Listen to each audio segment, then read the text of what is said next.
Maybe my ego as a critic is a factor here, but I get the nagging feeling that the town meeting held in Season 3, Episode 5 of From was done specifically for me, and specifically to prove to me what a fruitless endeavor it is to have such a gathering in Fromville.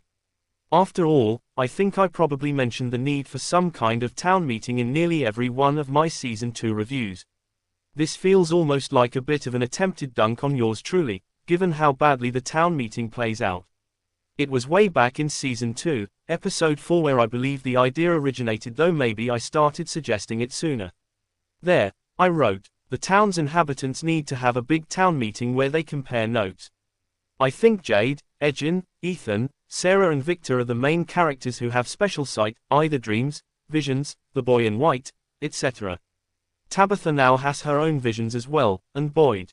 That's a pretty big team of people in the know in some way or another. They need to combine their knowledge of the faraway trees, the boy in white, the crap that Boyd saw in the dungeon, etc. Jim hasn't been seeing things, but he's smart. Put enough heads together, maybe you start getting answers. This is not what happens in the actual town meeting that takes place. When Boyd brings the citizens of the town to the diner so that they can ask Tabitha questions about her journey to the real world, it doesn't go as he, or Tabitha, had hoped. She explains her voyage and pretty much everyone, including Fatima and Boyd's own son, Ellis, decides that the best way to behave is to complain as much as possible and make Tabitha feel bad. The extras are always complaining, as is Dale, Captain Complainer himself, but it's unfortunate to see Fatima and Ellis join in the fray. I'm with Boyd on this one. He confronts his son afterward with pretty stern words.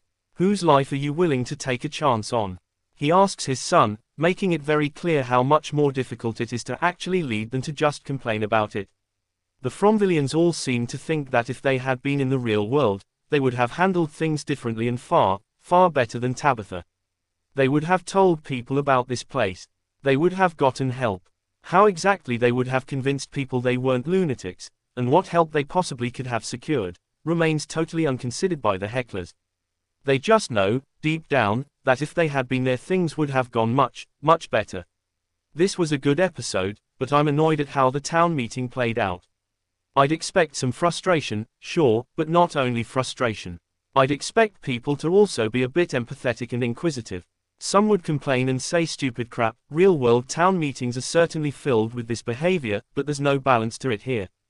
Everyone is an idiot. I would think a few others would chime in with more constructive or supportive tidbits. I understand why people would want to go to the faraway tree and make the journey themselves, and I'm glad the episode gave us such a gruesome and shocking example, concrete proof, to quote Boyd, hey, of what awaited this understandable, yet clearly foolhardy, desire. When Dale goes through the tree and ends up not in the lighthouse, or a cramped well, but inside the concrete facade of the empty pool, the pool that belongs to the missing motel that Victor's dad, Henry, muses about, nobody's eager to go teleport themselves anywhere anymore. The question is, do some people have the ability to pass through these safely and others don't? Would Tabitha, for instance, be able to cross back to the lighthouse this way? At this point, it's too dangerous to find out. Jade's response whether he would attend the town meeting is more proof that this was a direct rebuttal to my critiques last season. Town meetings are a waste of time, he says bluntly. Clearly, when the town is populated mostly by total morons whose only qualities are complaining and insulting one another, Jade is correct. But I had a very different kind of town meeting in mind. What I have been suggesting for well over a season now is not that all the idiots are gathered together to hear one story and then whine about it, but a meeting of the town's principal characters to share knowledge with one another. This means we'd have a smaller, closer-knit gathering including with the most important characters in the top batch. Boyd, the de facto leader of everyone who has been to the dungeon, both bottle trees, through faraway trees, destroyed the music box, killed a monster and more, including the black worms beneath his skin. Victor, the longest surviving resident of Fromville, Victor has the most unique and harrowing relationship with this place. He's been there since the beginning, or at least as far back as anyone can remember, and has experienced most of the town's horrors. He knows more than anyone, but much of his knowledge is locked away. He knows the forest is moving. He has visions, sees the boy in white, has been through faraway trees, and possesses knowledge of long-gone residents like Christopher. Tabitha, not only is she the only one to have reached the lighthouse and returned to the real world, she's having visions of the creepy children and sees the boy in white. She hears the word the children speak, Ankui, and had visions of the lighthouse before she went there. In some ways, it seems she has been passed the mystical torch that Victor's mother, Melinda, once carried. Jade, along with Tabitha, Victor and Boyd, probably the most closely linked character to the town. He sees visions of the ventriloquist dummy, Jasper, as well as the ominous sign that Jasper's former owner, Christopher, saw. He found the children on the stone tablets in the tunnels. He's by far the most proactive of the do something crew there is outside of Boyd.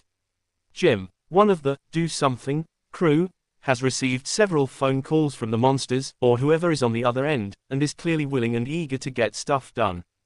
Can work on mechanical and electric stuff with Jade. Donna, the de facto leader of Colony House, and an important figure in the town who basically ought to be involved in every meeting even if she hasn't experienced as much of the magical phenomena as others. She and Boyd work well together. People trust her. Ethan, Victor's squire and one of the few people in town who sees this as a quest, also sees the boy in white, perhaps the best team player in town despite his age. Julie, one of the 3 victims of the music box monster. Kenny, Boyd's deputy and one of the do something crew. While he hasn't suffered or experienced magical phenomena, he's been closely tied to all events and has lost both parents to the creatures. Sarah, after being possessed and manipulated by the evil of the town, Sarah tried to kill Ethan and ended up killing her own brother. She's deeply involved in the town's mysteries and the only one of the current survivors who was possessed in this manner. She can also see the boy in white. Randall, while rash and often unpleasant, Randall is not only a member of the do something crew, he was one of the 3 victims of the music box monster and has now been wounded and scarred by the creatures but left alive for some reason. Marielle, despite her drug addiction, Mari is an important figure in the town because she's one of its only medical practitioners. She was the 3rd victim of the music box monster. Christy is the town's only doctor and has been in the thick of most important events, despite not suffering as many magical phenomena as others. She's also generally level-headed and reasonable. Ellis the first include here mainly because he's Boyd's son and Fatima's partner. He hasn't really shown that he's particularly useful or sensible and hasn't had visions or experienced other phenomena. Fatima, poor Fatima is suffering one of the worst fates of any character so far. She is pregnant, but there is something malignant and odious about this pregnancy.